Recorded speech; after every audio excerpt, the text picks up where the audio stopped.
When Mallory mentioned that the final battle was going to be performed at LeakyCon next summer, I knew for a fact that I am going to go. I am definitely going to go, but I need to save up for LeakyCon, and this is where my system comes in.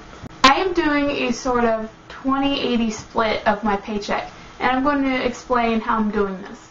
For every $50 I earn on my paycheck, I'm going to take $10 of the $50 and put it into my LeakyCon savings.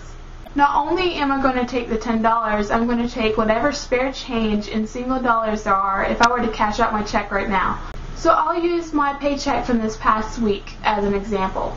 I got $322.96 for my paycheck this week.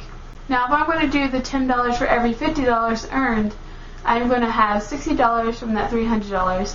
Not only that, I'm also going to get the $296 to save up for the LeakyCon, leaving me behind with $260 to save up for my car.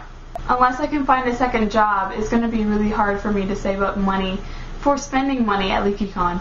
Right now, the money I'm saving up for LeakyCon is going towards registration, which I hope to have the money for by September so that I can get the discounted cost of everything.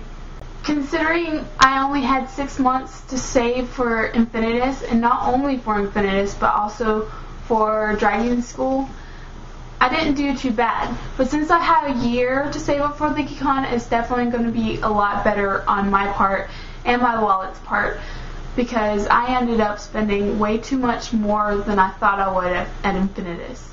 So this way, I not only have savings that I'm going to have for LeakyCon, but I'm not going to bust into the money I have saving up for a car, which is all good and well for me. Anyways, I'm going to go. I'll see you guys tomorrow. Bye.